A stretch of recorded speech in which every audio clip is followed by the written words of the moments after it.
और इस बीच एक अच्छी तस्वीर हम आपको दिखा देते हैं जब प्रधानमंत्री नरेंद्र मोदी तमाम एथलीट से इस वक्त मुलाकात कर रहे हैं जो पेरिस ओलंपिक में अपना शानदार प्रदर्शन करते हुए देखे गए थे। सबसे पहले तो दिमाग में से निकाल दीजिए कि आप हार करके आए हैं, आप देश का झंडा ऊंचा करके आए हैं और आप कुछ सीख करके गए हैं। और इसलिए खेल ही एक ऐसा क्षेत्र है दोस्तों कि जहां कभी कोई हारता नहीं है, हर कोई सीखता है। और इसलिए मैं पहला तो आप लोगों से आग्रह से कहूंगा, इसलिए मैंने जानबूझ करके कहा जरा हाथ ऊपर करो लेकिन अच्छा हुआ 80% लोगों ने हाथ ऊपर नहीं किया, मतलब वो मेरी बात को समझते हैं।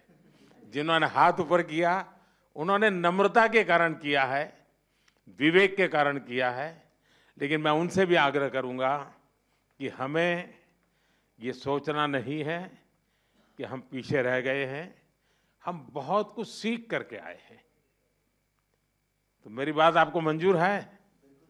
ऐसे नहीं, जोर से बताइए, खिलाड़ी है आप तो। अच्छा, मैं तो कुछ जानना चाहता हूं भैया। जो मैदान में आपने किया वो तो पूरी दुनिया ने देखा, मैदान के सिवाय क्या क्या किया वो बताइए। दुनिया के कई प्लेयरों से दोस्ती हुई होगी, बहुत कुछ जाना होगा, आपको लगा होगा यार हमारे यहाँ भी ऐसा होता तो अच्छा होता, ऐसा कुछ हुआ होगा ना। तो मैं ऐसा कुछ सुनना चाहता हूँ आप लोगों से, कौन बताएगा? जी सर, सबसे 114 seconds.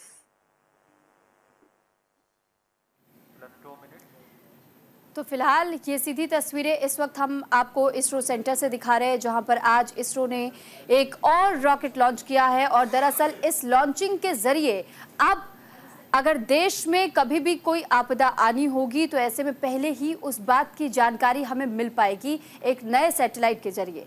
ऐसे में भारत एक और इतिहास रचता हुआ आज। और ये तस्वीरें जो हम आपको इस वक्त दिखा रहे इसरो सेंटर से सीधी तस्वीरें हैं।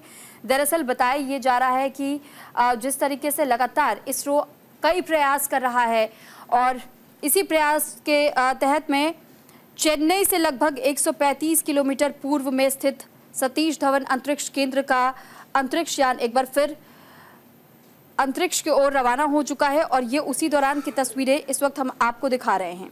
दरअसल इस उपग्रह से ये जानकारी अब लेनी आसान हो जाएगी। अगर किसी प्रकार की कोई आपदा आती है तो उससे पहले ही उसके संकेत हमें सैटेलाइट के जरिए मिल जाएगा और उसके लिए पहले से व्यवस्थाएं की जा सकेंगी, तैयारियां की जा सकेंगी। तो इसरो आज सुबह श्रीहरिकोटा के सतीश धवन स्पेस सेंटर से इस रॉकेट की लॉन्चिंग कर रहा है जिसका नाम SSLV D3 रॉकेट रखा गया है। और आपकी जानकारी के लिए बता दें कि जिस तरीके से इससे पहले भी कई रॉकेट्स को लॉन्च करने का प्रयास इसरो ने किया है, कुछ में सफलता हाथ लगी है तो कुछ में ज़रूर निराशा हाथ लगी थी। लेकिन इसरो ने हमेशा यही कोशिश की है कि किस तरीके से भारत का नाम हमेशा रोशन किया जा सके। और इस रॉकेट से देश का नया अर्थ ऑब्जर्वेशन सैटेलाइट इसे माना जा रहा है।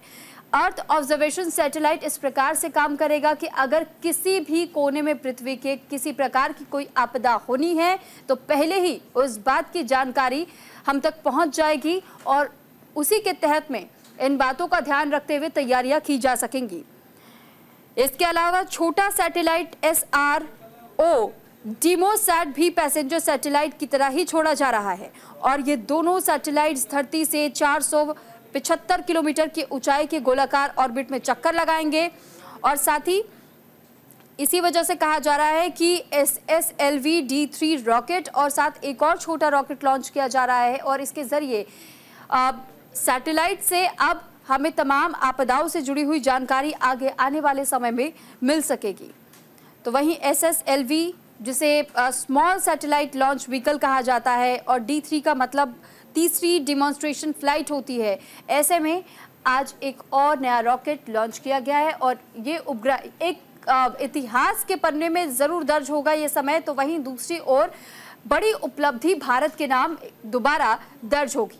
और श्रीहरिकोटा की वो तस्वीर भी हम आपको दिखा रहे हैं जहां पर इस वक्त दर्शक दीर्घा में दर्शक बैठे हुए हैं और रॉकेट लॉन्च जिस दौरान किया गया तो उस वक्त की ये तस्वीरें भी हम आपको दिखा रहे हैं कि कैसे पहले से ही इसरो ने अपनी तमाम तैयारियां की हुई थी और अर्थ ऑब्जर्वेशन के लिए इसे भेजा जा रहा है। यानी कि अगर पृथ्वी पर किसी भी प्रकार की कुछ ऐसी आपदा होनी होगी उसके पहले ये जानकारियां इकट्ठी करेगा और उसके बाद लोगों तक यानी हम तक इसकी जानकारी आसानी से मिल पाएगी।